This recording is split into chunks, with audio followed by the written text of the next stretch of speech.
just mute yourself. Okay. So welcome everyone. Good night.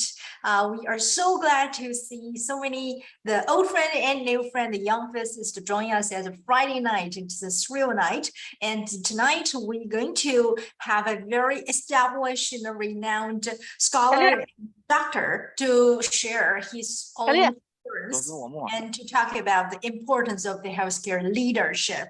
And tonight's event is hosted by the Center for New Immigrant Wellbeing, CNIW, and supported by the Bethune Medical Development Association of Canada, Confederation of Chinese Alumni Association, and the Canada-China Economic Trade and Cultural Exchange Promotion Alliance, and CPS Consulting Inc., Beaver with You, and Life Education and Growth Association of Canada. So we are so honored to have Dr. Lee with us to join us to talk about his personal experience, and hopefully we could inspire more of the young leaders from our Chinese community, who, no matter you are pursuing healthcare or any other career paths. And so first, let's welcome the president of the Center of the New Immigrant Wellbeing, Professor Dr. Pei-Zhong Wang, to address a few words with us. Okay, thank you very much. I know today I'm the least important person here. That's why I will make my talk very, very brief. So in the past 2 years, you can think, since the COVID-19 pandemic started so far, COVID-19 virus has infected more than, I think, more than 10% of the whole world population, roughly 600 million people. You can think of this number, and also resulted more than 6 million deaths, COVID-19. And in fact, we are still in the middle of a COVID-19 pandemic. While the COVID-19 pandemic impact us and the world in many negative ways, it also inspired many young people, particularly young students, to pursue a career in medicine or public health. In the past 2 years, CNIW has received numerous requests asking for help and assistance in terms of how to go get into medical school, what is public health, how what does a public health profession do, this kind of things, to best to help the young people to realize their future dreams and goals. This year, we started a public health oriented research summer camp. This is a pilot project. Part of this summer camp activities is to provide opportunities for students to integrate with leading medical experts, medical doctors, and researchers. Today's event is just one of the many events that are going to happen in the next few weeks. And I believe today's event is particularly important for young people, young students. I'm also understand probably some parents there. This is very, very important opportunities. And I'm sure Dr. Lee Errett will be introduced more by the co-host later. That's why I'm not going to spend too much time here. And finally, I just want to say thank you to all the co-hosting organizations. I know this event is co-hosted by many organizations.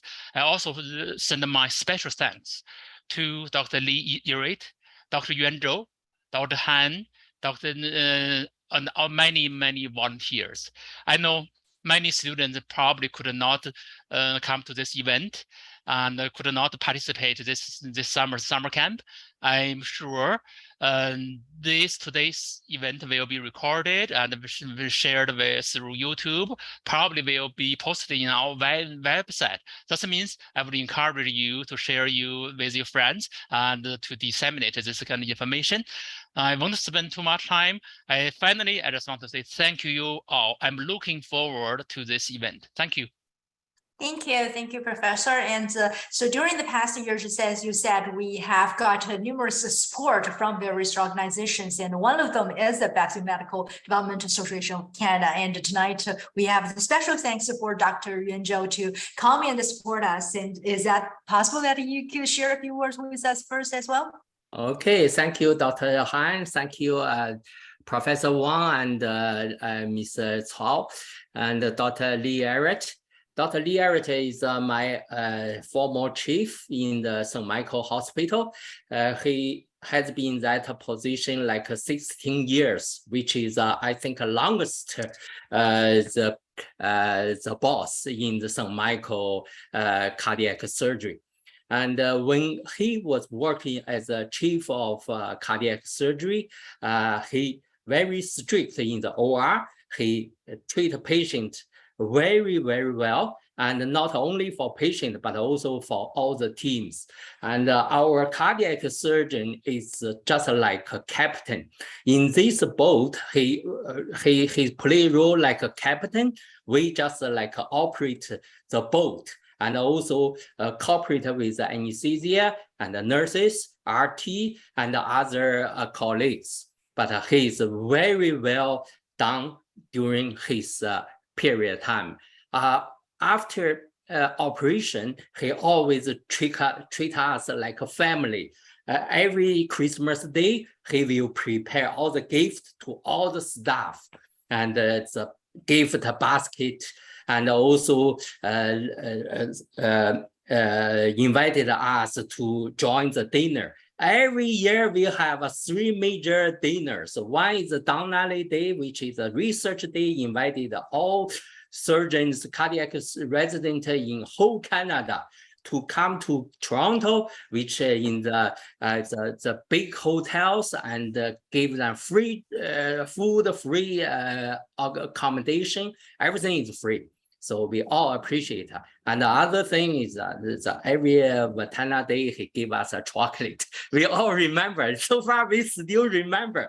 In the Matana Day, you always make your own chocolate sent to us. We all remember that. This, I think this is not only leadership, but also a friendship. He appreciates all the contribution from other guys dedicated to the medical cares. I think today you choose the best person to have this talk. And after he resigned from that position, he took another important position like global surgery, the chair of global surgery, not only in the local hospital, but also all the world internationally. And also he is our president, BMDAC. And we set up this association with the 3 persons. He is the major one, I'm the second one, and David is the third one. We work together, everyone plays different roles in the association. So far, we developed so well. And recently, even yesterday,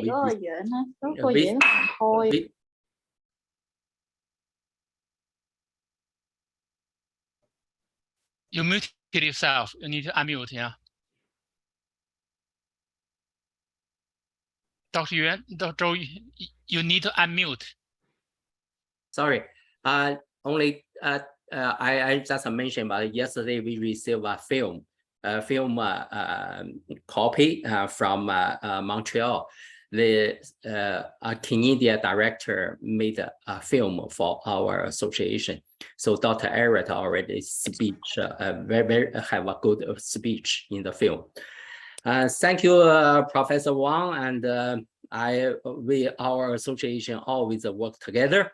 We really enjoy what you did during the pandemic. CCNIW is a really good association, and we really appreciate. Thank you, everyone, and I hope you enjoy the speech from Dr. Errett today. Thank you. Thank you very much. I'm deeply touched. I always believe I know Dr. Lee very well. Apparently, there are so many things I don't know. Yeah, thank you both. Thank you, Dr. Joe. I know he is a good captain for you, and tonight he will be a role model for our youth. And underestimate the importance of the healthcare leadership is hard to do, especially during the crisis. So we hope tonight we can learn more about the healthcare leadership in practice, in research, in community service, just to foster the collaboration and also inspire our youth to learn more about what is the leadership means, and we can better prepare for the tomorrow. So without further ado, let me just introduce our guest speaker tonight, Dr. Lee Errett. And now he is the George James Swan Chair of the Global Surgery, and he also a professor at the University of Toronto and president of the Medical Development Association of Canada. And as Dr. Joe said, he was the former chief of the cardiac surgery at St. Michael Hospital. And during his more than 30 years, he is a cardiac surgeon in England, in Canada, and the US, and he established the Terence Dolly Vascular Biology Laboratory and founded the Center for cellular and biomolecular research at U of T, and he received numerous awards, just like the Norman Bethel Awards and the Queen Diamond Jubilee medals, and etc. And so I really appreciate that you can take your time, business time, to join us to share your very interesting stories, and hopefully that we can have a really enriched night. So thank you so much, Dr. Lee. Thank you. Thank you very much, Dr. Han. So yeah, so is that now you can share your stories, and our students can prepare your questions. Later on, we will have a Q&A session. So I think the Dr. Lee will be happy to answer all the questions we raised today. Yes, I will. I'll be glad to do that. Am I going to see my picture on the screen, or see you on? Yeah. Okay. Shall I just go ahead? I don't see my picture on the screen. Should I see that or not? Oh yeah, we just can go see ahead. it. We can Oh, see you it. can? Very, Yeah. yeah, very handsome. Yeah, right. Okay. I don't know. First of all, thank you very much for inviting me. I'm honored to be invited. I know this organization is it's kind of an amalgam of a variety of organizations that are all trying to selflessly advance the situation for new immigrants, and particularly Chinese ones, and it is the least I can do to offer some support to it. And we from the Bethune Medical Development Association are always willing to support our colleagues, and hopefully have demonstrated that in the past, so that you believe what I say. First thing I'm going to say is that I'm not a guru in leadership. You know, I don't know, I'm not an expert in leadership. I'm not an expert in hardly anything, but I have learned a few things over time in various positions I've been in, and working with different people in different modes to see if we can get the work done in the most efficient, fair, and best way with optimal results. Defining leadership is not easy. It is not management. Management is when you're looking after a prescribed group of tasks, and you're able to do that every day. That's not leadership. Leadership has to demonstrate a vision, has to get a team to accept and adopt new ways of doing things, and has to be able to solve interpersonal problems. Interpersonal problems beyond work problems. A healthcare leader has to know about healthcare, obviously. One of the things a leader has to be is at least competent in the field they're leading. That sounds kind of obvious, but you don't necessarily have to have the best surgeon be the leader, because the best surgeon may not be a very good leader. And that is encapsulated in a theory called the Peter Principle, that we all rise to the level of our own incompetence. And once you reach that incompetence, then you're doomed for failure. For example, in a high school, if you have an English teacher who becomes the head of the department, and he says, fantastic English teacher. Everybody, all the students respect him, all the colleagues respect him. But then he or she would get promoted to being the vice principal. And he can be a terrible vice principal. He doesn't have the sentiment, he doesn't have the attributes. And so leaders aren't necessarily the best and the brightest of everything, but they know how to do certain things, and we'll go through a number of those things tonight. One of the things, he has to be a good listener. And often leaders don't get anything to listen to except complaints. But they have to be able to listen with some empathy. And we'll talk about that in a little while as well. You have to know what is urgent and what is not. What's urgent, what has to be done? It's urgent and has to be done now. There are only about 10% of things that are in that category. Some things are urgent, but they don't have to be done right now. They can be looked after at a later date. If it's non-urgent, but it can be non-urgent and has to be done soon, that can be looked at a later date. Or it's non-urgent and has to be done at a later date, you don't let it slide, but you don't have to do it. But not everything is urgent and has to be done now. One of the mistakes people make, I think, is they think everything is urgent and everything has to be done right away. That's not the case. If you have, in my line of work, if you have somebody who's ruptured their aorta, that has to be done now and it's urgent. That's in the 10%. Somebody who has an enlarged aorta, the main blood vessel in the body, and it results in an aneurysm, they have to be looked at. It's urgent to look at it, but it doesn't have to be done right now. The other thing, although they seem very obvious, they're not always present in different organizations and structures. And that is to be fair and honest. So you've got to be fair to people and honest with them too. And not in a touchy-feely way all the time. If somebody isn't measuring up, you have to let them know in a way that demonstrates that you care about them and you want them to improve. I'll give you a couple of examples of that later. The other thing all leaders have to do is to be willing to work. Because you lead by example, and the leader has to take notice that they are being watched all the time. They are being watched by how they conduct themselves, how they don't take time off when other people are working hard, how they actually pitch in when they need to pitch in, and are willing to do the work of others.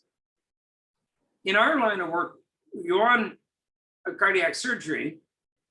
One of the things I did after every operation, and he may remember this, I thanked everybody for help in the operation. And that meant the anesthetists, the nurses, the perfusionists, the orderlies. Because without any one of those, we wouldn't be able to do our operation. So and getting that acknowledgement and support, it makes life a whole lot easier for anybody that's trying to be a leader in any kind of way. Medicine itself requires leadership from every doctor. A doctor in a family practice office has to be a leader of that office, has to make judgments, has to hire people and instruct people how he or she wants things done. But little is taught about it in medical school, very little. There are some programs across North America that are learning to identify that some leadership characteristics have to be taught. They have to be taught because they're going to be either learned the hard way or not at all, and people are going to be tyrants and arrogant, and all negative things that you don't want to have happen.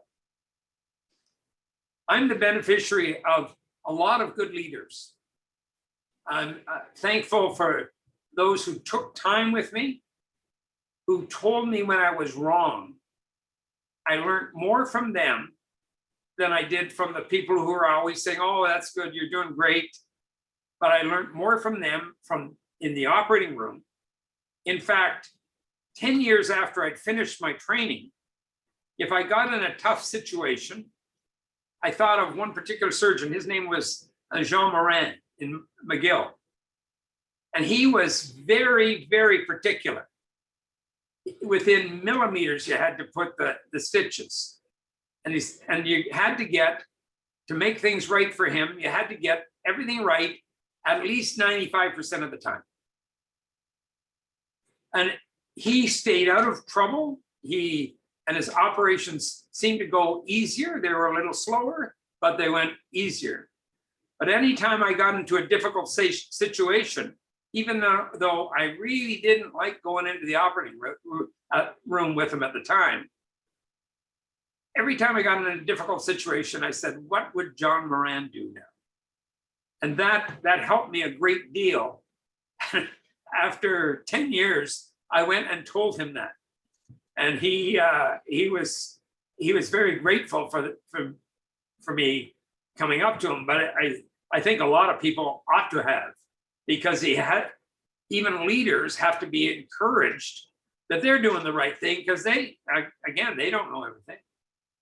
And so you have to lead by example. And gone are the days in most organizations where there's a superstar and everybody lets them get away with everything. They can be obnoxious or difficult personalities, but they're a superstar at what they do. It's far more in law, engineering, medicine, teaching, a lot of it of learning and teaching and demonstrating how to do things is done in a team-like fashion. And like I mentioned about thanking everybody in the operating room, that comes from knowing that all the people are important and there's nobody that's more important than the other. Now, it's sure, you can say the surgeon is more important because they have to make all the judgments, but they, with the responsibility, they usually get the credit as well. So it's a two-way street. And as I said earlier, a good surgeon may be a terrible leader, and similar with a teacher. And that they've got to be aware of, but they have to have self-awareness to know, I'm not cut out to lead the division and decide on the economics of it or the work schedules of it or reprimanding people, or I'm not cut out to do that. I'm cut out to do what I do. And those people have got to be recognized. One of the things that good leaders can be, probably more important than anything else, is good communicators. They've got to be able to tell people how they view things, why they view things the way they do, and what the results are. What is your goal in this project? What are you doing about it? And what are you going to do about it? Remember that. What is your goal? What are you doing about it? And what are you going to do about it? So obviously you have to be able to make decisions this way or that way. And we all make wrong decisions. And you've heard this before, but we learn much more by our wrong decisions than we do by our right decisions. And if you're a halfway good leader, I think, you have to innovate. You have to say, this is not the way we have to do things all the time. Or there's a better way of teaching this. Or there's a better way of scheduling this, how we do things. An example of that, we had in Canada about 200 residents at any one time, all going up, and usually 10 per year in different centers. And I decided, rather than thinking you're different if you're in British Columbia than you are in Nova Scotia, I raised some money to bring people together, like Johan was saying, and have a residence research day, which was defined for them, organized by them, adjudicated by them, and they get the result. One of the best things they got out of it is that we're not that different.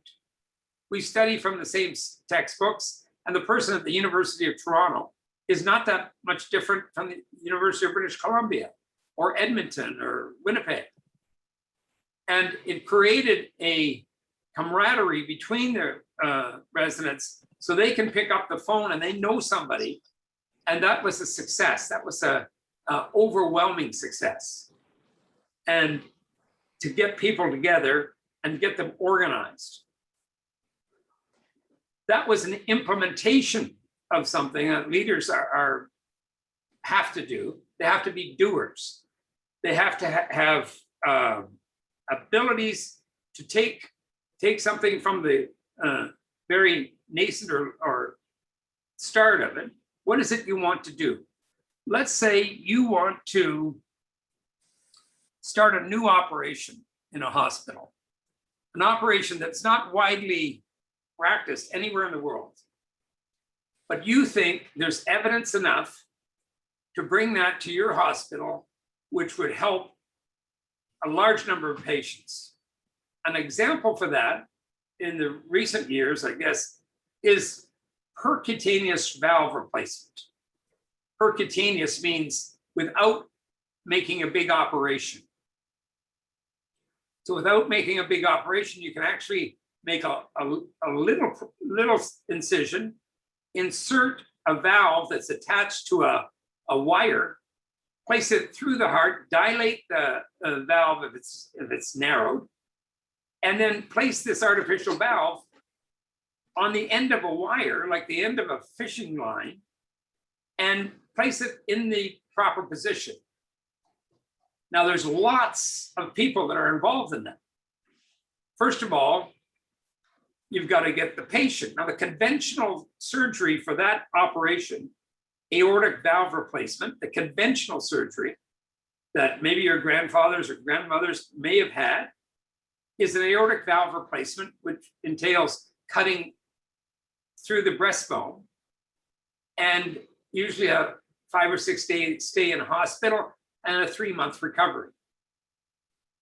The other way of not doing any incisions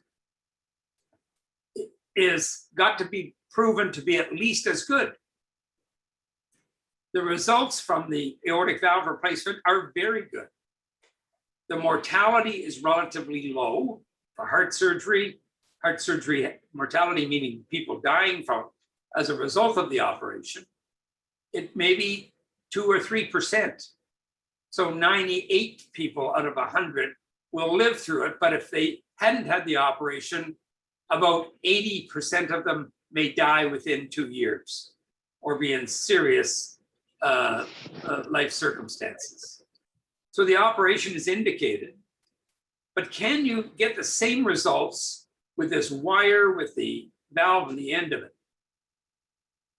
So what we did was we sent somebody off to get trained where they were doing this in the United States a little more than anybody else in North America, for sure. And that surgeon was very reluctant to go initially. But I tried to convince him to go. You'll have an advantage. He said, but this may not work.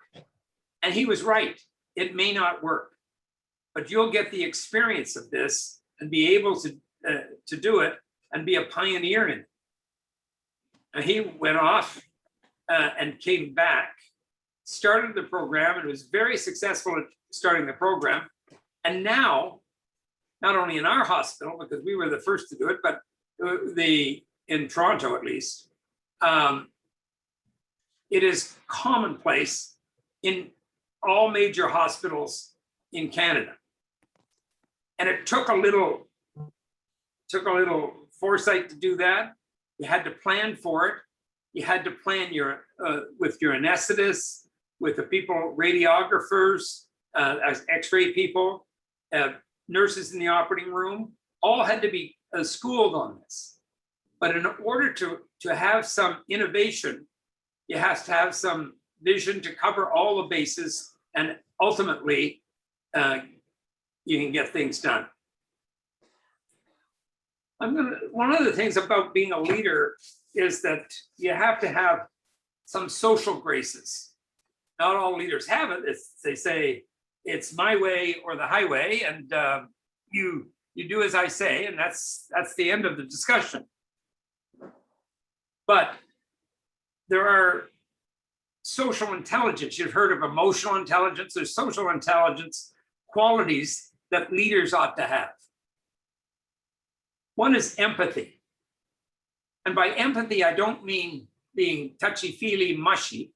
I said just genuine concerns of what motivates and what is the sensitivities of other people. We in Toronto have the good fortune to have had people from all over the world. And you ought to, if you have somebody from some country that the culture is different, a good leader will learn about that patient rather than be discriminatory about that patient or that person, and learn something about them, learn a bit of their language. That will welcome them, and that will make them feel comfortable. And we've had, over the course of being at St. Mike's, I trained, as a group, but I hired 21 people from all over the world. And they came here, and the idea was to get them trained and send them back to their country. That was part of the deal, so they can improve a lot in their own country. And I think it goes without, you know what I'm going to say. It doesn't go without saying, but you know what I'm going to say. They taught us more than we taught them about cultural and social intelligence and empathy. One example of empathy that is, again, not touchy-feely. I met a young woman in Jamaica who's a physician, and she wanted to immigrate to Canada to further her skills and become a family doctor here and eventually take them back to Jamaica. Now, there are good doctors in Jamaica, but she knew that the wider opportunity would be to come to Canada. So I encouraged her, I sponsored her to come, and I gave her the requirements. I gave her everything she needed to study for the exams. And I was quite clear that if you do well in these exams, you'll get a position at a training center in Canada, and then it's up to you. But you have to do well on these entrance exams. And she was quite confident. She said, I'm a doctor. I scored high on my tests here, so I'll do well. Good. I said, you'll do well if you study. Well, she didn't pass one of the exams. And if you've got 1,000 people from various parts of the world trying to come here, and there's only 10 permitted in the whole system, if you fail one of the parts of the test, your application gets put on the back burner. It's not looked at. So you have to do well. And she was angry at me because she failed the test and she thought it was unfair. I said, I gave you an example of the tests. I gave you the study material. I bought some books for you. And I told you what the seriousness of this was. He said, yes, but they aren't fair. I said, we can't deal with what's unfair. We don't decide that. You're not in a position, nor am I in a position to decide that. I was trying to be empathetic, and for her to take her anger out on me because she failed the test, I think is a lack of maturity, and I strongly encourage her to try again. but maybe she should try with her own resources. That wasn't, and I was trying to be empathetic, but she was dragging us down a little on the basis of wanting something that she wasn't prepared to put the work in for. Another thing leaders have to be, they have to have attunement.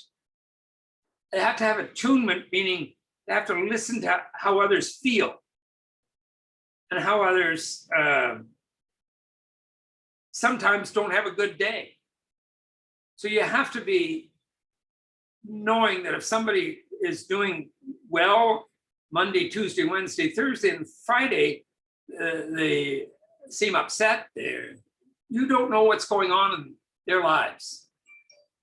And you ought to take them time and listen to them. And listen to, say, is something bugging you? Can we talk privately for a minute? Is there something, are you not feeling well? Or is there something?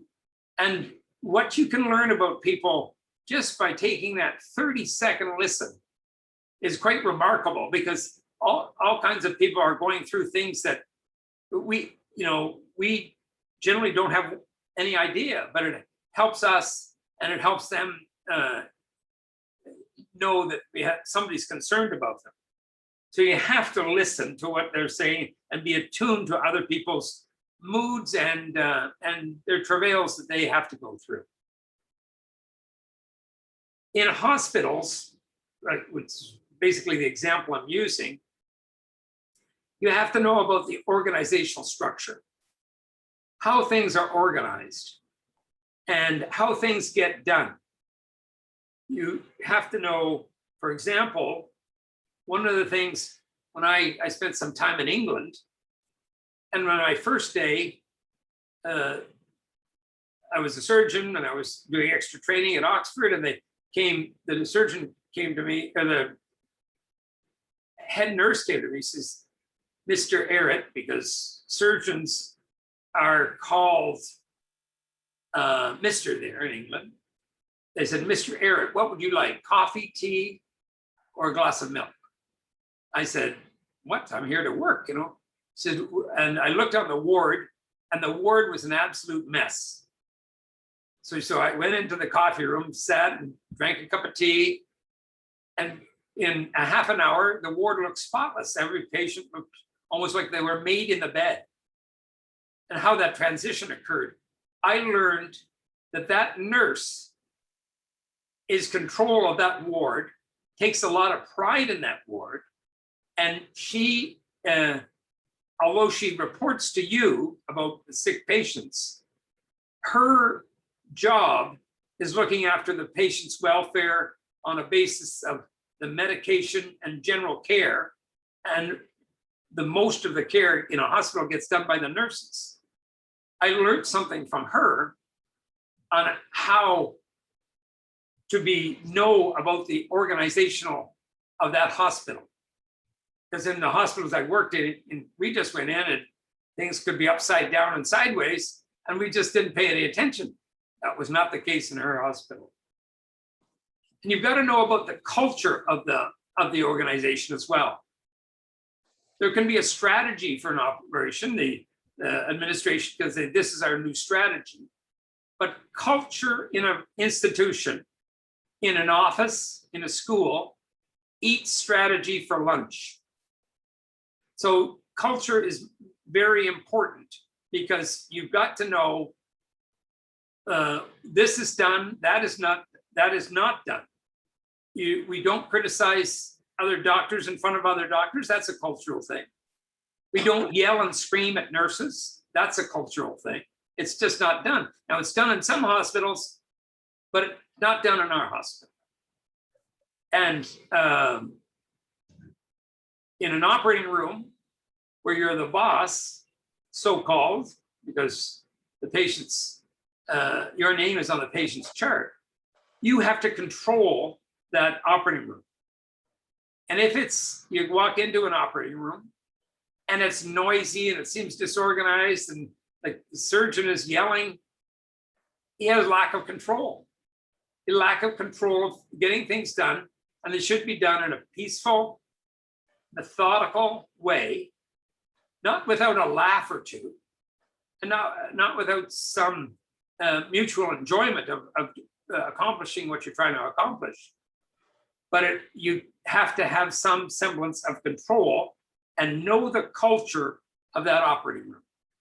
An example, in the operating room, a lot of things are purported in the press, get said that are disrespectful, and not necessarily, and sometimes for lack of something else, dirty jokes. Personally, I wouldn't allow that. I don't mind jokes, and even if off-color jokes, fine, I tell them, but not in the operating room. And you never, ever talk about a patient or somebody else in the operating room. It's not done because it's not healthy, not productive. In fact, it's destructive.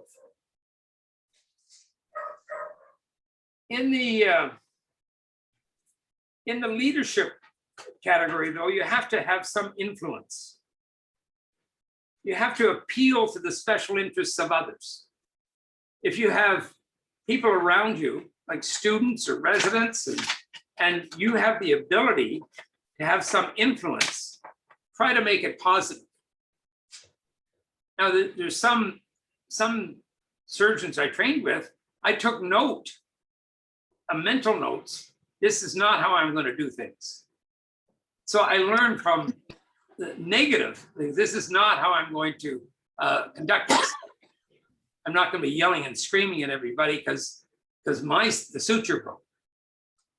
And so, and sometimes it can be exasperating. I'll tell you a story about exasperation.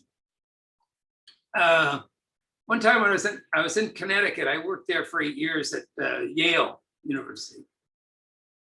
And we had this patient come in that had been operated on before, sometime before, like 5 or 6 years before. But he was in cardiac arrest. We had the angiogram, the detailed what he had and what had to be done. And just as we were starting to operate on him, his heart fibrillated. That means it quivered. And that's when you had to get the paddles and shock him. So we had that patient, and we were working on him, and I trying to do various things, putting him on a heart-lung machine from the groin, having somebody pump on his chest all the time, the anesthetist trying to give him drugs to get his heart going. And we needed those paddles.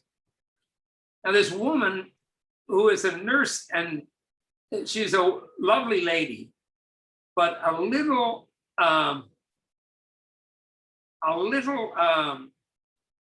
slow to respond when you wanted something in urgently. You could depend on her all day long if nothing went wrong. But if something went wrong, she became sometimes a liability. She knew that because she couldn't handle the stress of it and was advised to do something else, but she was an experienced nurse and stayed on for what 90% of the time was fairly routine. Anyway, we needed the paddles. And this woman's name was Pawnee, an unusual name. And I said, Pawnee, get the paddles, please. So they got the paddles. The paddles didn't work. And then I said, get some other paddles. These don't work. She didn't know where to find them. Anyway, she got them ultimately. We shocked him. His heart started to beat slowly and sluggishly. We went on to open his chest and do the operation. And the anesthetist said to me, just before we were going to get going, he said, Lee, I think this man's dead. I said, no, he's not. So we're going to keep trying. And this man who we operated on lived. And he came to see me about 6 weeks later. after he'd been in the hospital, he stayed in the hospital a little longer. He went home and he came back and he said, Doc, I can't sleep. I've been really anxious. I really have to tell you something. I said, are you in pain? Do you have? No, I have to tell you something about the operation. When you were doing the operation, I heard what you said.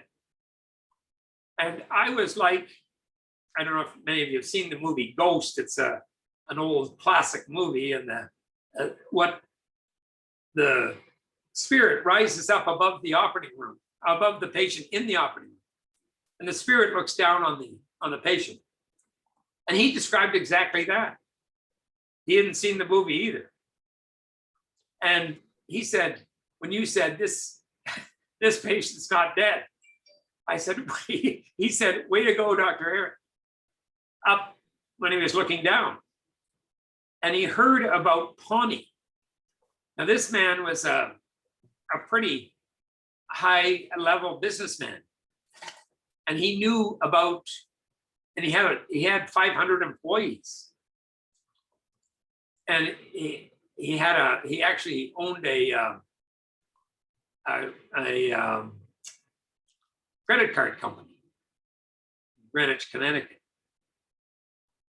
And he told me this, and he said, you know, I have a lot of employees and I have to sometimes let some go and tell them they should be doing something else. And I remember he's talking about Pawnee. And he said, you were too calm with her. You should have yelled at her. And I said, this guy is telling me this when heart wasn't beating, and he knew her name, who'd never heard of Pawnee, again, an unusual name, never heard of that before. So he asked if he could meet with Pawnee. I said, well, that's a little unusual, but I'll ask her if she wants to. He wants to thank her for being there and helping. He met her, he talked to her, and he convinced her that maybe this wasn't the work for her. In an empathetic way, he listened first, and she agreed with him, and she said she's always wanted somebody to tell her that. Always wanted somebody to tell her that. And then she went on to work in a palliative care center with cancer patients that are dying and looking after. And she was such a kind-hearted soul. She enjoyed that work more than anything she'd ever done. And that's an example of influence you can have, and rather a remarkable example. And believe me, it's a true story. And a cardiologist that I was working with, he heard the same story from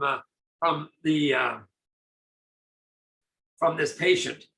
And we went up to an expert in out-of-body experiences. And we asked this lady, this professor, was this an out-of-body experience? Because he told us things that he would never have known. Paddles didn't work, first paddles didn't work, all this stuff, and everything I said. And it was amazing. And she said, 99 out of 100 are just can be explained by drugs or dreams or something else, but this can't. This is an out-of-body experience, which I told him it led to a leadership thing. Because this man was a leader, and he taught me that you've got to be able to tell somebody they're not right for this job. You got to be an influencer. In my third or fourth year of residency, we were doing an abdominal operation on an aneurysm. And aneurysms take a lot of effort and concentration. And the resident that was assisting me was twirling the end of a neural metal suction device and twirling the top off it because it was replaced, and not paying much attention. I asked him to pay attention, and just so we get this part done. He twirled off the end of the suction device, dropped it into the wound, stuck the suction, which is metal, right into the vena cava, the main vein of the body. Blood poured up. It took us a while to fix it, and we fixed it. After that, and this wasn't the only incident with him not paying attention, I said, I've got to help him. He's in his 3rd of 5 years, and he's not going to be a surgeon. He's just not going to be. And he wasn't told by anybody. So I took him aside and I said, Ian, you know, you won't be able to do this. I don't think you can do it. Do you think you can do it? And he says, I don't think I can. Long story short, he became a pathologist. And for 25 years until he retired, he was at the University of British Columbia. He sent me a Christmas card every year. Thank you. Every year he thanked me for that. So leaders have to be influencers, and they have to know when to influence, when not to. Sometimes you can be wrong, like we all are. But if you identify something and you feel it in your heart and you feel it in your brain, you ought to adjust to it. You've got to coach, mentor, and give people feedback. Now at the medical school these days, they send five students with you, and you're with you for an afternoon, and you may have one conversation with them. And you're given a 2-page thing, how to evaluate them. But you can't evaluate them on that. It's nonsense.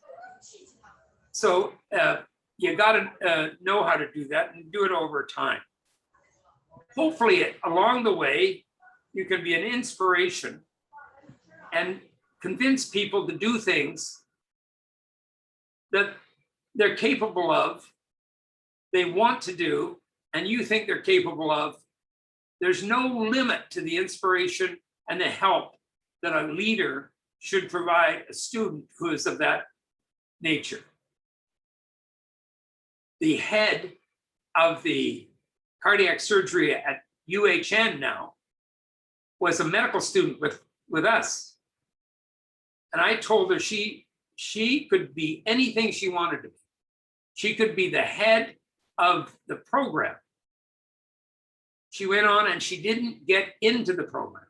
They wouldn't admit her to the program for cardiac surgery. I was her biggest proponent, but I wasn't successful.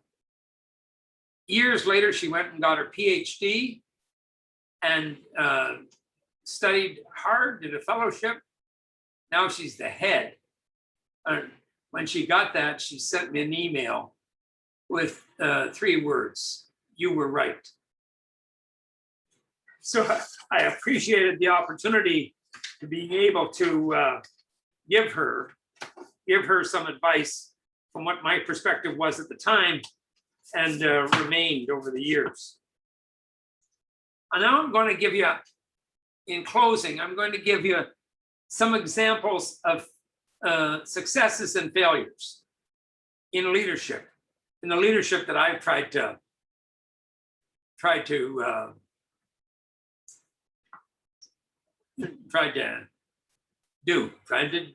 be a leader, tried to do things that you thought you were responsible for.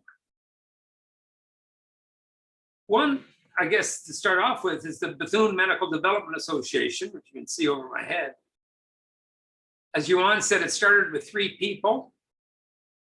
We had an idea from the great Norman Bethune, who was a leader and sometimes not the very best at other things, but he was a great leader.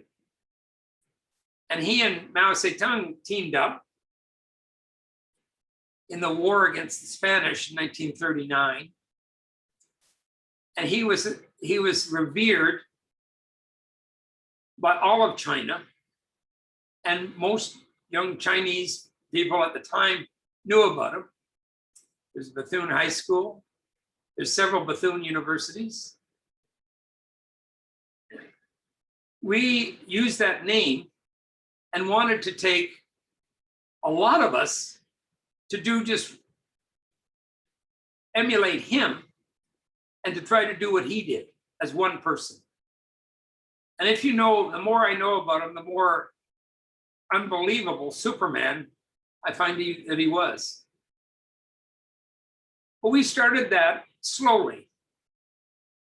We had to go, first of all, we had to go organizationally to the hospitals and to the government. Then we had to go to the doctors, and the patients were easy. We were going there to do operations for free. And up until 2008, operations in China were fee for service. So people that couldn't afford the operations didn't get them. Now they're starting, it's much, much better. And the transitions in China have been the most remarkable thing I've ever seen in my life. From when I first went there in 1997 till the last trip, I think in 2019, the change has been dramatic. And that took some leadership. But sticking with the BMDAC, we grew, we were non-threatening. We tried to use the principles of listening, of cooperating, of teamwork, and then helping along the way with a little innovation and advice from our standpoint and taking advice from theirs. So it's been remarkable. Now, starting with 3, we have close to 600 members in Canada and China, England, Australia. And it's been an extraordinarily rewarding journey by doing that. Mark that one off as a success. We then had an example of teamwork. We teamed up with McGill University and Dominic Shumtim has been the standard bearer for us. He's a cardiac surgeon at McGill. And they raised money from the Chinese community to start a fellowship for a Chinese surgeon. And that was a tremendous idea. We bring a young Chinese surgeon over to Canada, learn what we have to teach them in our way and our ways, our processes, and take it back and be a teaching instrument. Well, we looked at that, but what we didn't look at closely enough in organizing it is the government can say no to us. We didn't get their permission first. And we wanted somebody that could speak English or French and pass the exams in order to do it. We thought the fellow could speak English very well on a communicative basis for work. Quebec government didn't. So that made it very difficult. Was a good idea and will be a success, but initially because of our lack of preparation, made it a failure. We've had 160 doctors come from China to Canada. That's been a success because they've learned and seen a lot of things. They've seen things that they don't see in China every day, with the opportunity of research and different newer and latest procedures. However, we haven't been able to get them educational licenses so they can join in on the operations. So that's been a success and partly a failure, because it's got to be an equal balance. We go there and we operate, they come here and they can't do it. Of course, they would be under a guidance from a surgeon, like any resident is. They're already qualified surgeons, but we haven't been able to successful. And there's good reasons for that too. But we didn't think that through completely. When we had one of our first surgeons come to Canada, he came because his boss and I had a meeting. And I didn't know how, when I first went to China, obviously I didn't know how to get things done. One thing you do have to do as a leader is you've got to know what the organizational structure is. And in China, you have to go to the boss. Sometimes you have to go to the government. Sometimes you've got to go to the boss. You don't go to middle management. You don't go to one individual surgeon. You've got to go to the boss. So I wanted for us to come back to a place which I think is Yuan's hometown in Shandong, Jinan. And I wanted to speak to the boss. Well, I could hardly get any time with him. He didn't speak English that well, and I didn't speak Chinese. So he said, you can communicate with him about what you want, but you have to go meet him early in the morning, way up on that hill over there. I said, okay, I'll do that. So I went up 6, 7, just when the sun was coming out. He was doing Tai Chi. Did not want to be interrupted and invited me to participate. I'm glad there was no cameras there because that would have been a sight. But later we communicated and I tried to get through to him that we think a surgeon should come to Canada, bring back the educational structure and some of the processes we have to your unit to build your unit up. And your legacy, another important thing, will be not just of doing all the operations yourself, which is what he was doing, but to spread it out, not just vertical, but horizontally amongst all these young surgeons and have them all specialized. Well, we worked on that. I asked one of the surgeons who spoke English to talk to the boss to see if my message got through to him. And fortunately it did. He sent a surgeon that he was proud of and respected. And he changed with his advantage of seeing what we did. He changed everything in the hospital.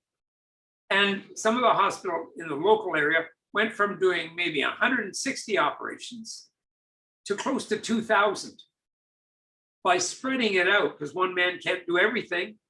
And the days of the super leader are gone. You've got to have teamwork and you've got to be able to get along with people. The other place I'm going to lately is Jamaica. We're trying to build a hospital in Jamaica. Jamaica needs help, significantly needs help. And we've gone there and done operations and that they couldn't do in Jamaica, and been it's been very rewarding. But the Jamaican government sometimes doesn't want us to be there, it seems. And for example, they made us have our licenses. We handed in our licenses, that is certificate from the Royal College, meaning that you're a specialist, appointment at the university, meaning that you're on, and from the Medical College of Ontario, saying that you're not in any trouble, you're not being sued, and you're not.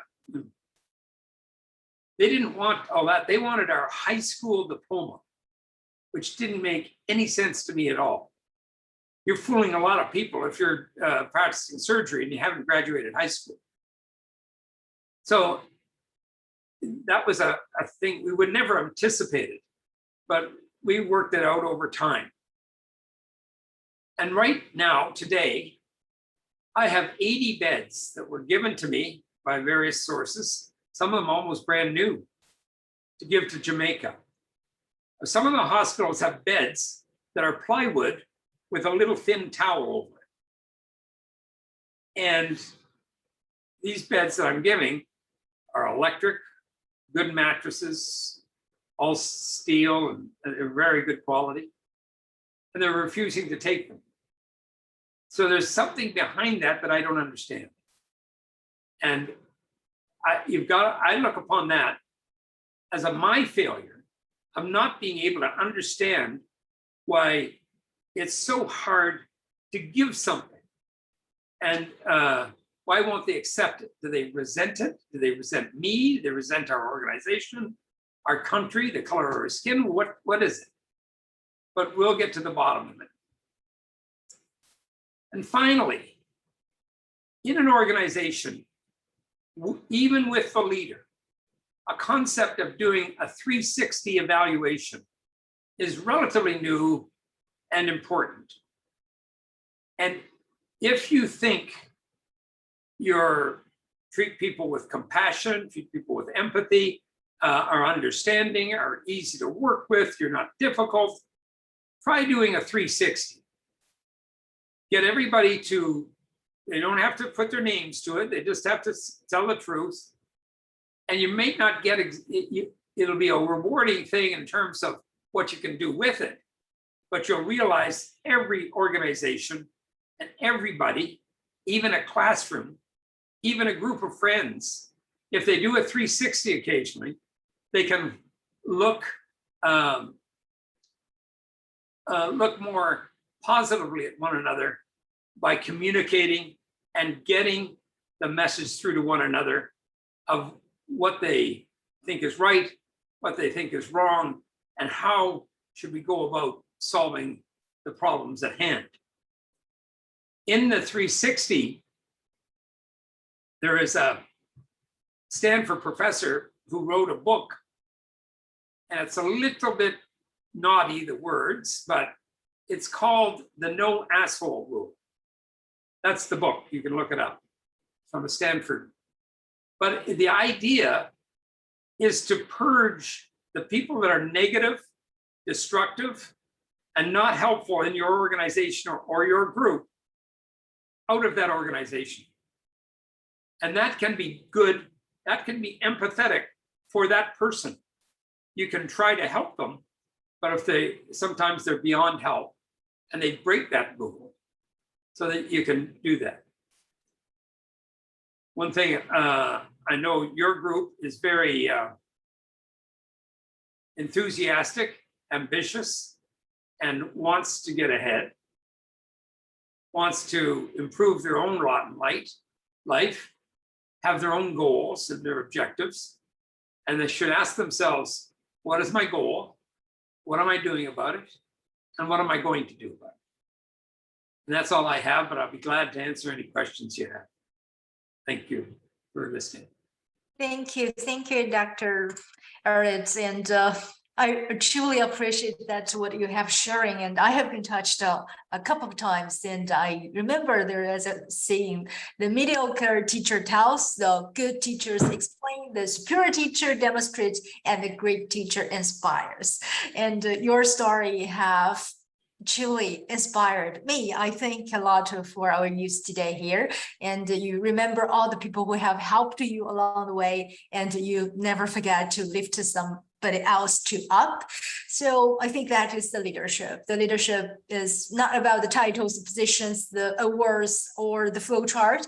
I think it is about the life influencing another, and you've demonstrated really well. And now I would like to pass the hosting to our young, talented, passionate leader in our CNIW summer camp, Leo. So I believe that he has already collected and prepared some of the questions for you. And I already see there are some questions in our chat box. So later on, we will open floor for the chat box. So Leo, are you ready? Yeah. Okay, sure. Hi, Dr. Errett. I have a few pre-prepared questions that I wanted to ask, and then I'll read the chat and ask the questions of the other people in the call. Is that okay? Fine. Okay, so my first question is, how can we as high school students develop leadership skills? Well, you have an opportunity a lot of the time that you may not see. You have small group discussions in class, and you don't have to be overbearing, but leadership takes a little extra work sometimes. And you can say, who's going to organize this? Well, volunteer, I'll organize this. You have things in your school like student councils and things of that nature. You can volunteer, class representative, you can volunteer. And by volunteering, you can be put in a situation that forces you to learn a little bit about leadership.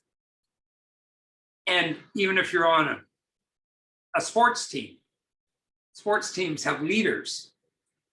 And sometimes not the best player is the best leader. I've said that a number of times. Yeah. But as long as you're competent and you can actually instill that in others. But there are opportunities all the time in organizations within your school to first reach your hand out, and you've got to maybe go on beyond your comfort zone and say, well, who wants to take on? I will. And then that's a opportunity to learn a little about leadership. Take a look at some of the people you admire and how they get people to do things that other teachers don't seem to be able to do.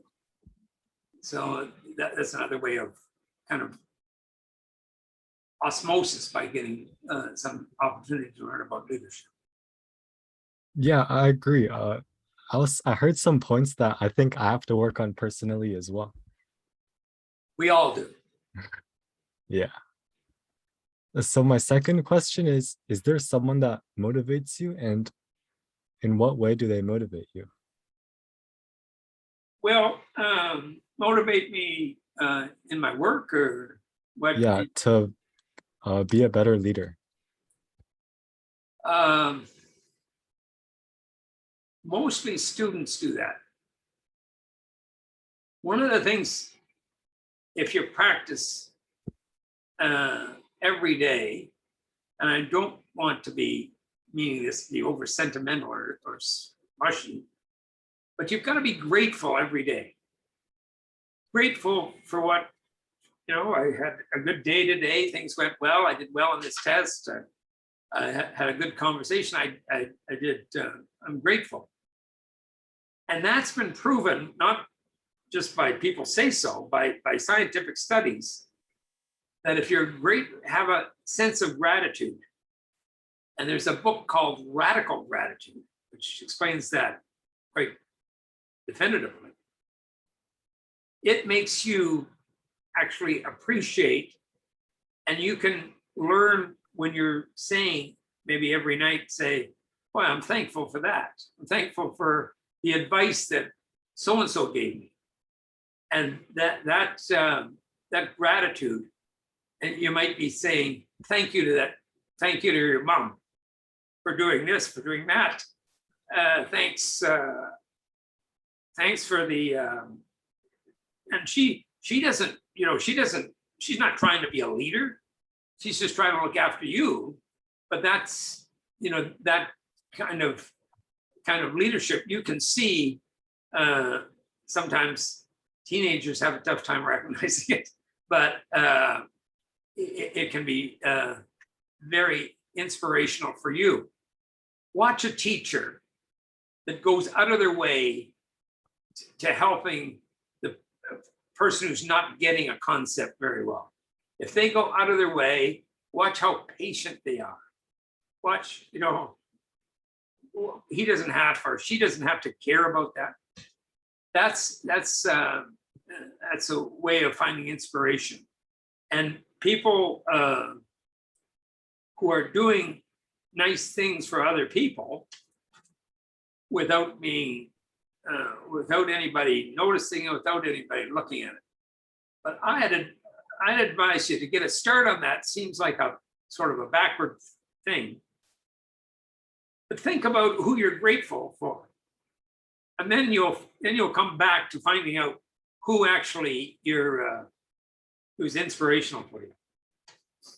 Yeah, thank you. Let me join on my phone so I can have my camera on.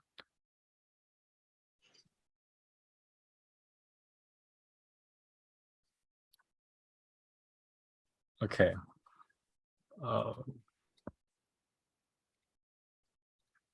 So my third question is, what do you like the most about the healthcare system in each of the countries that you worked in?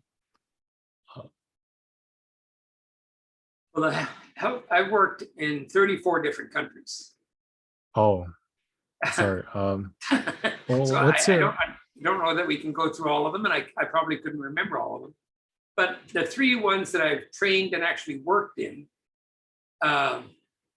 are England, Canada, and the United States.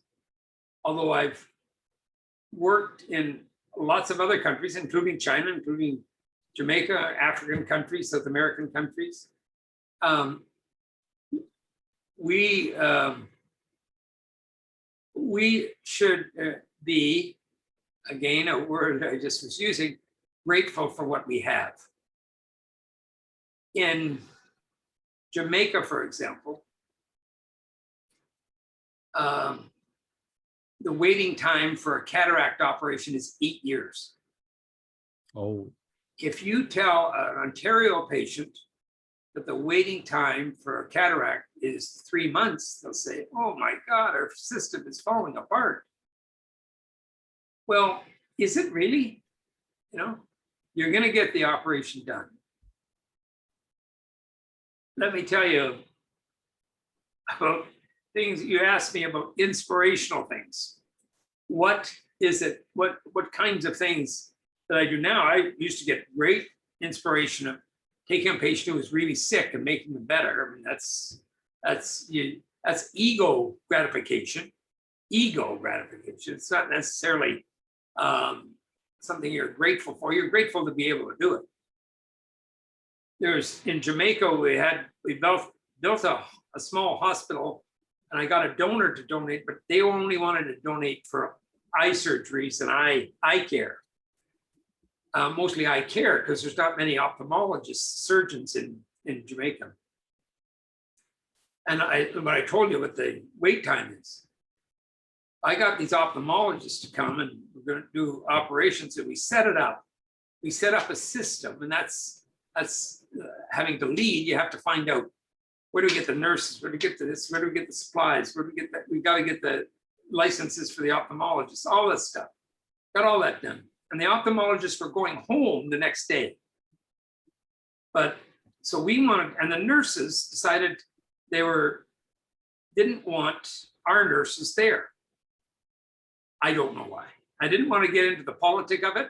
I just said, we've got to take advantage of these ophthalmologists being here and all these patients who need cataract operations.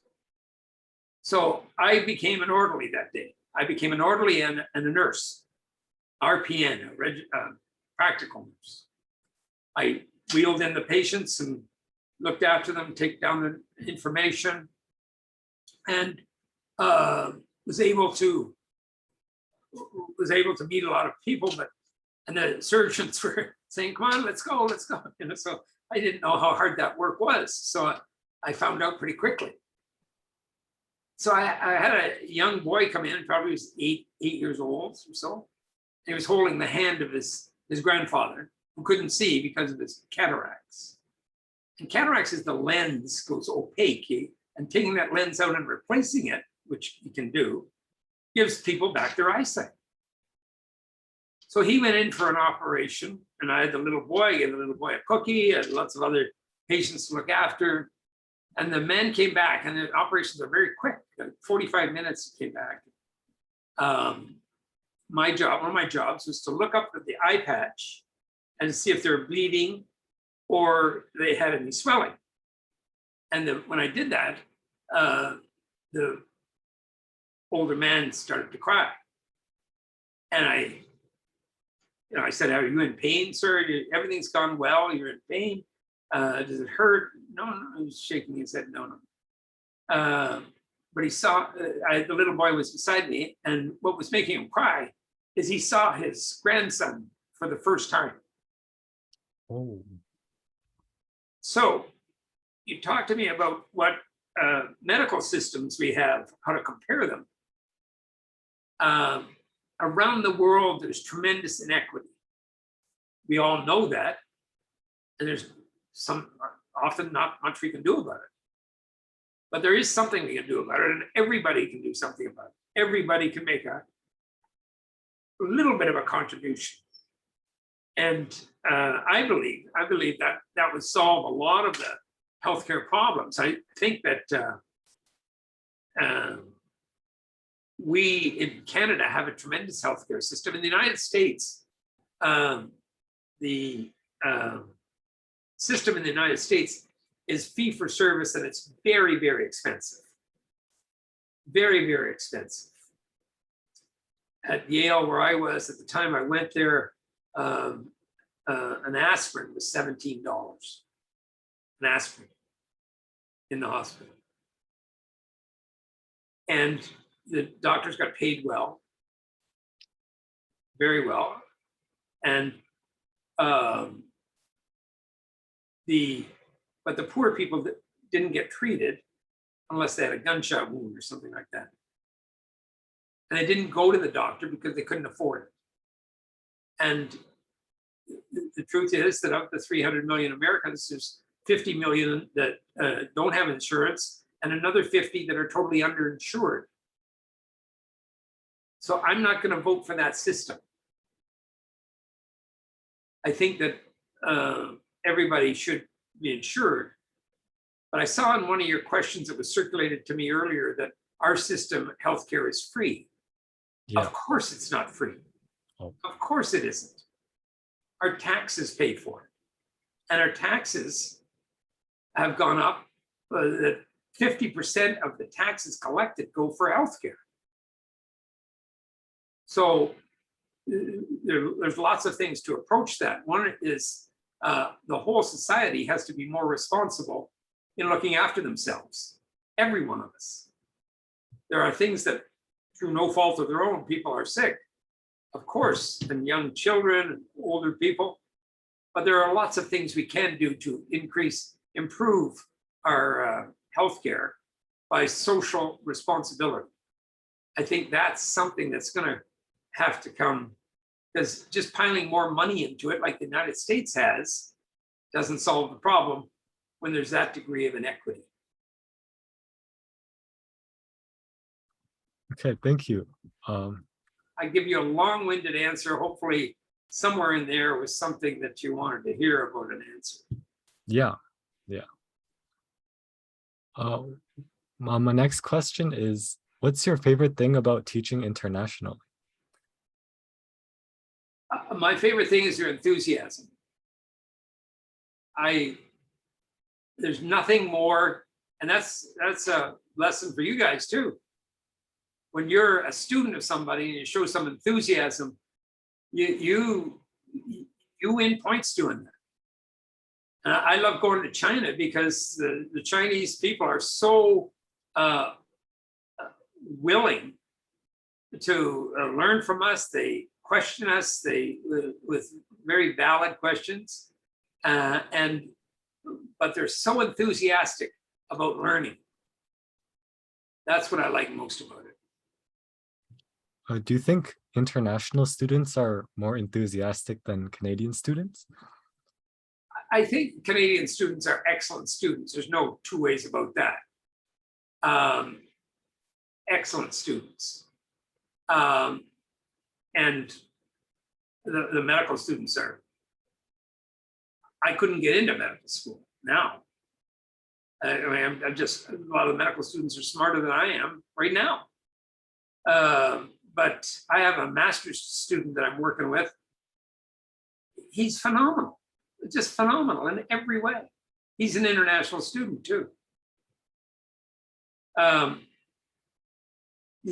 think the students are enthusiastic, sometimes through no fault of their own, really. It's our fault that we've coddled them or to think that they're entitled. Just if people have young children and spoil them so much that they feel entitled to everything. That's partly our responsibility.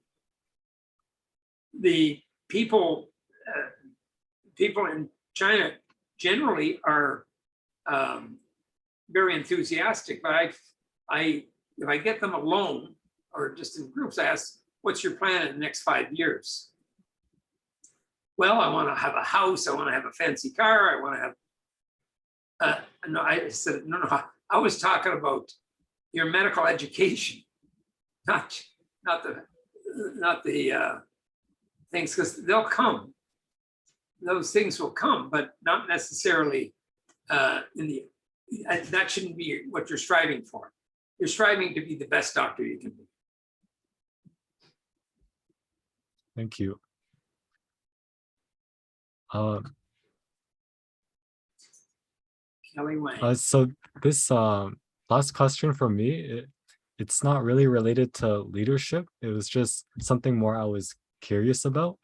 I think I read somewhere online that in an operating room, the surgeons are allowed to play music during an operation. And during your presentation, you talked about a few things that aren't appropriate in an operating room.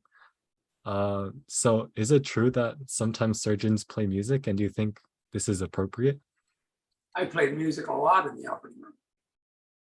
I played very soft music when we were doing the operation, the business part of the operation, and everything's going well. We turned up the volume and probably had a little more hip hop going on than anything else. So I think it can't be overly loud. It can be,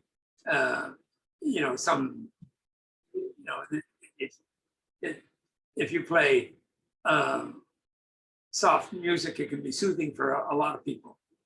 It can't distract from the operation, though. You got to be able to hear. You want the anesthetist to be able to communicate with you, the perfusionist to be able to communicate with you. So the music is not loud. I'm not against it at all. So would a new surgeon, would it be better for a new surgeon not to play music in the operating room because it could be distracting? Quite frankly, I don't think that's a big deal.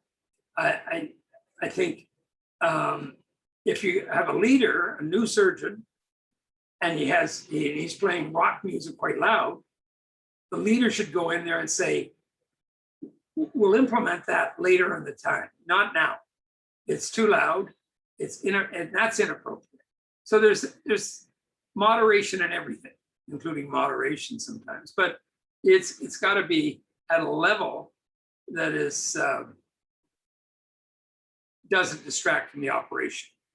If you take, why do you think grocery stores or department stores sometimes play music? They do it to set the tone of in the store. And in the operating room, if you're playing some soft music, there's no harm in doing that.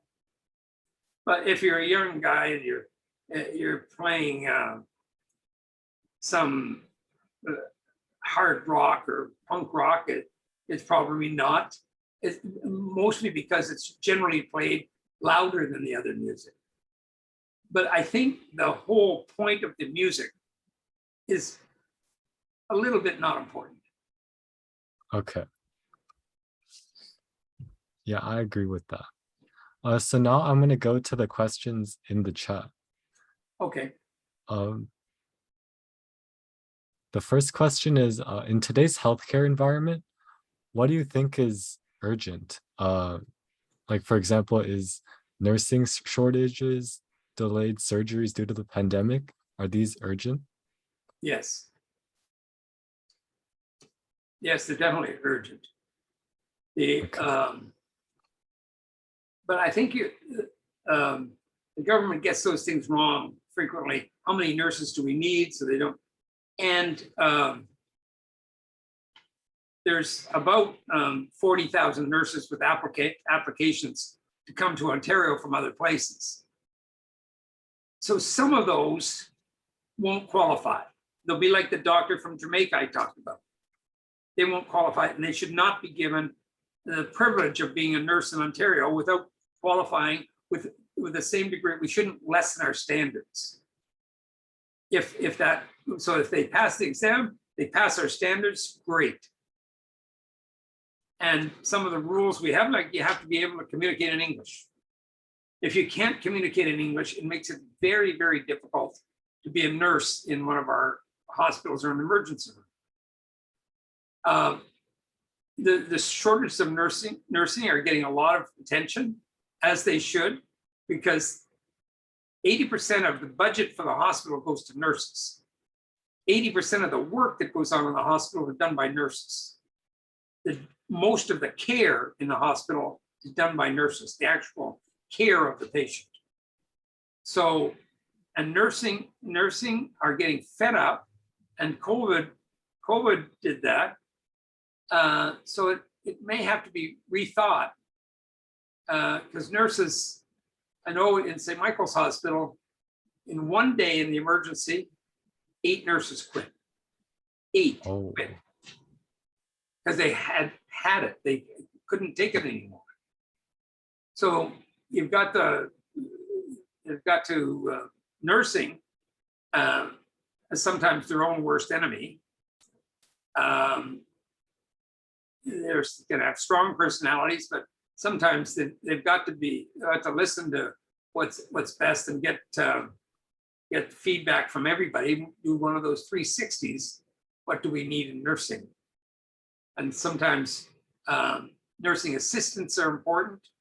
And just like if you go up the ladder a bit, nurse practitioners can take the role out of a lot of doctors. And they can do that without having to, and to improve upon the healthcare. Okay, nursing and operations that are being delayed. Sorry. It's very, very tough. Again, I keep on talking. I have a little more experience in the outside world. It's tough here.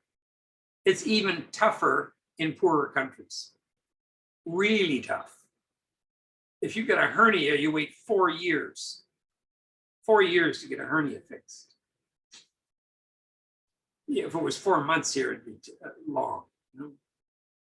And the people that come in because there's no ability to fix fractures, they let the fracture heal, bent like this, which should be straight, and then bring them back when they have time, refracture it, and make it and join it together, because they don't have any ability to do it in the operating room at the time.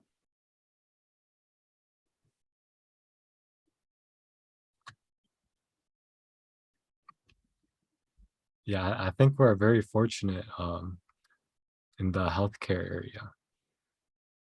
We are, but you know, it's tough. It's tough too. I mean, if you ask me, if somebody phones me and they said their friend of mine phones me and says his father's had a stroke, he needs to I can get him to see. He'll be able to see somebody in an emergency. But what the neurologist, well, I'll phone the neurologist and tell him, ask him if he would see it. Not everybody has that ability to do that. If you don't know the system, you don't know. I mean, it's very difficult for patients. And our family doctors are the first line. I believe we should increase the numbers of nurse practitioners and be able to cope with the nursing shortage. We have to have somebody with bright ideas, innovation, a leader, innovate, listen, give some suggestions. Like all of those 40,000 foreign nursing grads, there's probably 10,000 that would qualify tomorrow. So, you know, we've got to be able to be a little more nimble and flexible in what we can do to open up the spaces for nurses. And sometimes in some hospitals that I read about in the paper, the average age of the nurse is 57. So, you know, that means a lot are over 57 and soon to retire. And so they better have a lot of nurses, you know, waiting in the wings to come and replace those nurses. And they probably should get them when the nurses are there, so the experience can teach the young nurses too. Yeah, I agree. So the next question, in your opinion, do you think transactional leadership style is better, or is charismatic leadership better during the pandemic? Well, I think transactional leadership in the long term, I don't think is the best way. Charismatic leadership has its faults too, because they've got to produce. They can't just be likable. And but you've got to be able to, you want to do things, and you've got to know what the facts are. The problem in the pandemic is the facts kept changing. And at least from the public's perspective, they did.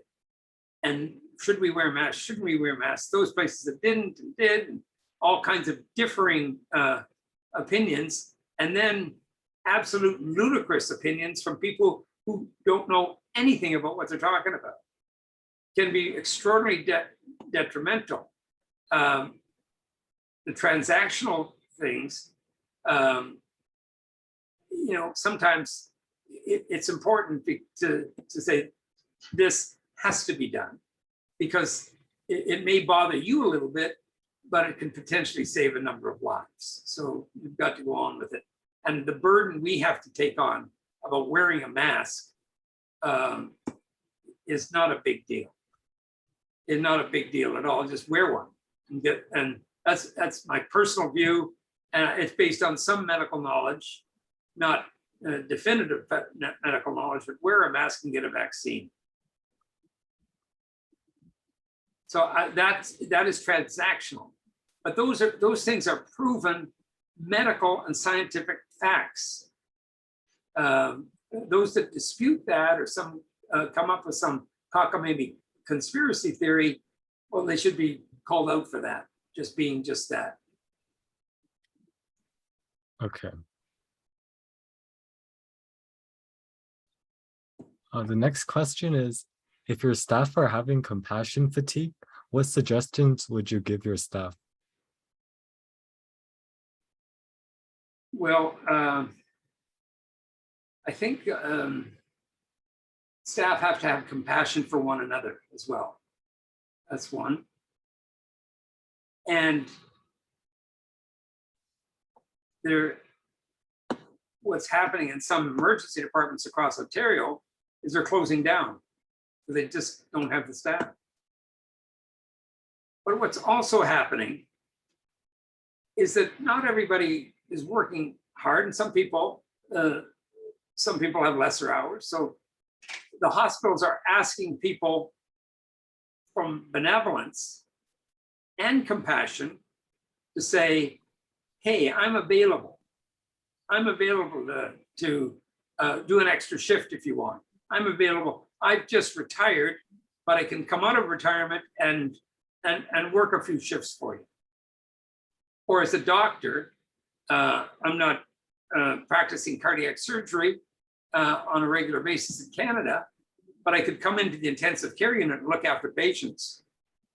That kind of team effort that shows some compassion and understanding of the whole organizational structure might help. And I think you're going to get more hospitals asking for that kind of stepping up of people who have the abilities, and you can let them know that they're wanted, because that might help out a lot. Okay, thank you. Next question is,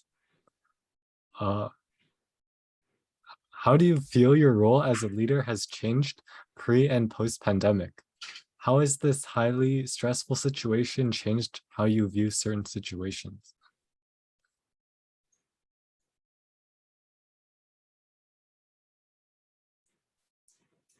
Well, you have to look at it through what spectrum I look at it through, and that is my role is to try to lessen the inequity, improve capacity, and I'm a surgeon. So it's from the surgical perspective. You talked about waiting lines. How can we do that? And how do we get things done? Well, one of the things that I've thought of post-pandemic is I'm working in Jamaica, because we can't go to China, but I'm working in Jamaica. And what is it we can do when we're not operating, when we're in the pandemic phase? Well, one of the things we did is a ramshackle hospital in northern or southern, I guess, southern Jamaica, near a place called the Grill. It needs new operating rooms. They're horrible. And during the pandemic, in order to get ready, I've raised money and got plans, got architectural plans from an architect friend of ours who does it for free. And we're building 2 operating rooms, a recovery room, and a clinic. And so what sort of thing can you do in order to get prepared for when we can go back and do things as if they were pre-pandemic? In Ontario, we need to have more nurses prepared, more adaptive. We've learned a lot from it and from the pandemic, and sometimes how we're not so prepared. And I give you an example of going elsewhere, and we're building this operating rooms and stuff, and we'll be more prepared than we ever were, and would have taken us 5 years to do that instead of 1 year, because we thought about doing it during the pandemic. Yeah. The next question is, it is brought to my attention that there are more female cardiac surgeons in the hospital than before. Do you think there is any difference when you interact with them compared to male surgeons? Unfortunately, there is sometimes, and that's inbred in us, unfortunately. I've always been a very big proponent. Like the head of UHN, I strongly encouraged her. I strongly encouraged hiring a female surgeon when I was at St. Michael's. But my partners came up and honestly said to me, and I know you'll believe it, it's the truth. She said, what if she gets pregnant? Well, that's life. She may get pregnant. So there's still that attitude. I think we're wasting half our brain power and by not getting more women in. There's more women in medicine. Half the class is women, which is great. But in cardiac surgery, a lot of real things get in the way. Whether you like them or not, it's a long process. You have to be twice as smart and twice as strong in order to be a woman and be able to compete with a man. Men have it much easier in specialties like cardiac surgery than women do. And that should change. And hopefully by getting chiefs of divisions and things like that, that will change things. Sorry, you might have answered this already, but how do males have it better than women in the cardiac surgeon field? Well, first of all, males, the expectations on them are not like they are in women. And that's not the difficulties in the operating room. They should be treated equally, but they're discriminated against when they enter the hospital because they have scrubs on or they're female. Are you a nurse? Are you they go see patients and they say, I thought my doctor was coming to me. Aren't you a nurse? That's discrimination. That's having it tougher. Nobody's ever asked me that. And how did you, I wanted a male doctor. Well, I'm on call. This is what you're going to get.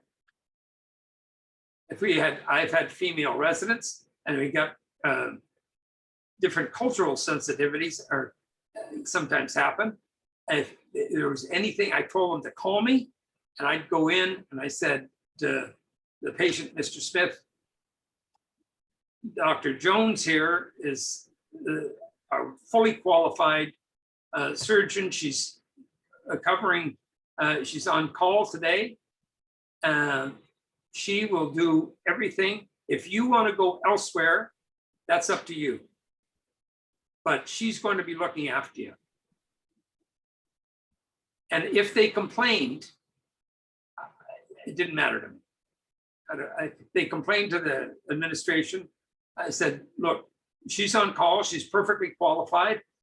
She's extremely polite, and she's capable. I came in here as the chief to tell you that, to reaffirm that, and any question she may have, or she wants to discuss it with me, I'm available. But she's going to be looking after you. Yeah, I think you handled the situation very well, and I think that that should change. Like that situation in the hospital. You don't have to be mean to people, but you have to be firm with them to say, look, you're not, things are changed now. And this is the 2022, and this is how it is.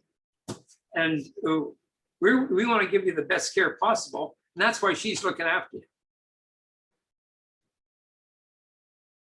Yeah. The next question is, how do you deal with stress in the case where surgery is unsuccessful? And how do you cope with that? Well, that is not easy. And if it get really easy, you probably shouldn't be doing it. Yeah. It's very difficult because you think if a patient's successful, so you can say, but for you, that person wouldn't be successful. Well, that's not really true, because there's a guy right around the block who could do the same thing you did and be successful. But a patient has a bad outcome or dies, but for you, that may not have happened. That's one of the thoughts you can have. So did I cause this patient's demise? Generally, it's not, but you go through, at least I went through, some sleepless nights when that happened.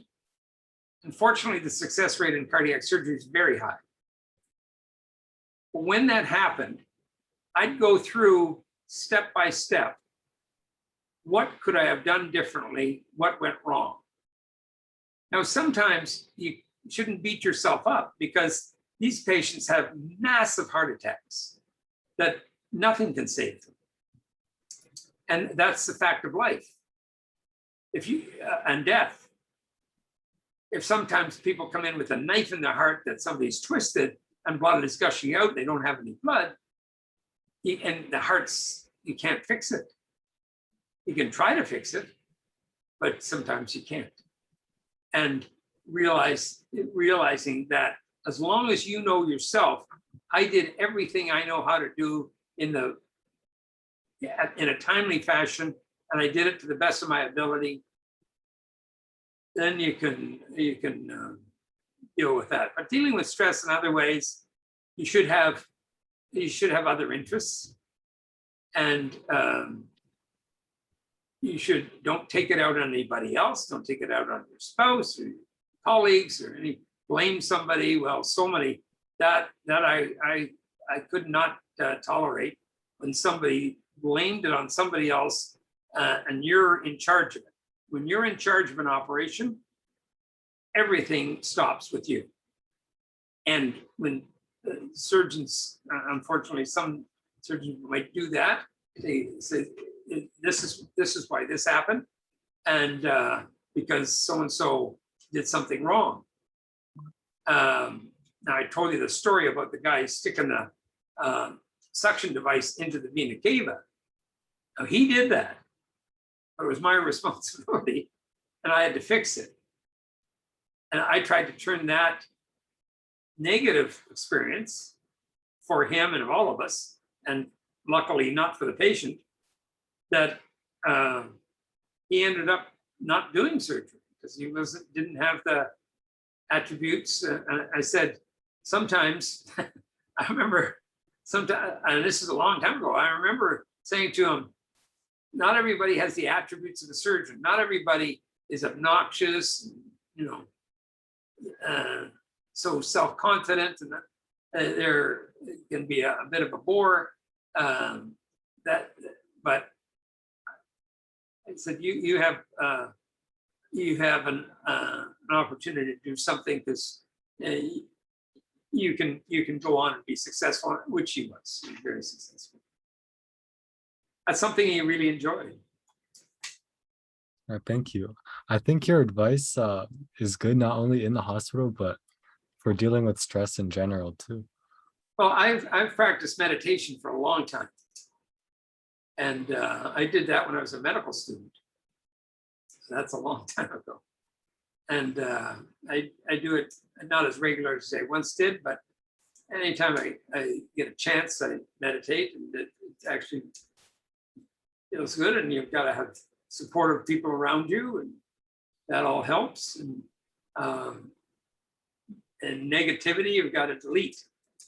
Push the delete button on negativity. Yeah. Not as easy to do as it is to say, but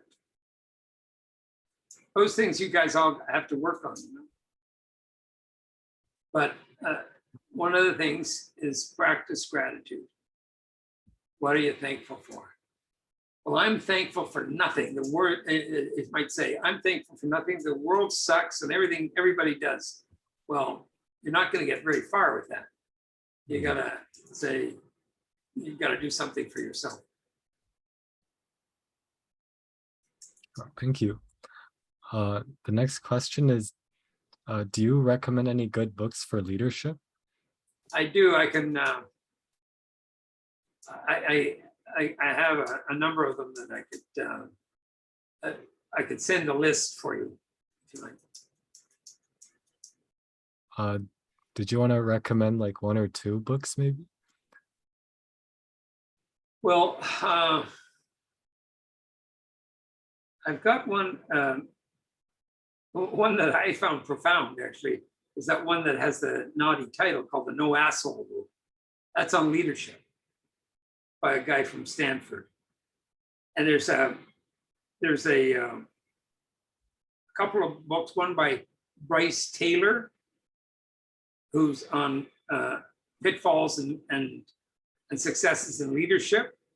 Bryce Taylor, I mentioned that because he's a University of Toronto surgeon, retired.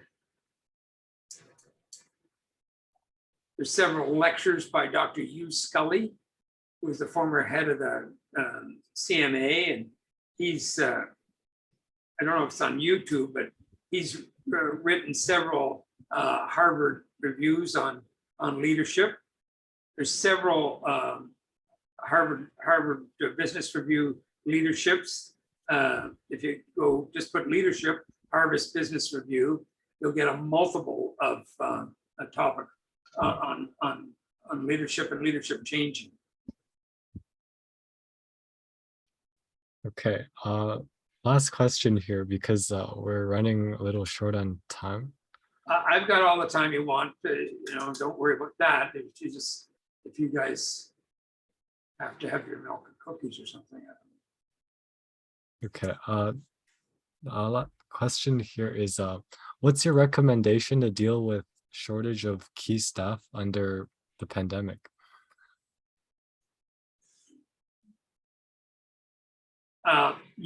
Unfortunately, you've got to curtail what your expectations of things you can accomplish. If you've got shortage of staff and you normally see 40 patients and you've got half the staff, well, then you should overextend yourself to see 30, but not try to see 40, and not just because half staff see 20, but you've got to, overextend yourself a little bit. But things are getting a little better in that regard too. And the nursing problem seems to be in emergencies mostly. But there's no easy answer to those questions. No easy answer. I mean, people are racking their brains about nursing all the time now. I've told you some of the things about foreign nurses. And then there's people quitting, and then the hospital's asking all the nurses that have recently retired to come back to help and those sorts of things. But that's how desperate it is. It's desperate. And my recommendations are just echoing what other people have thought and done.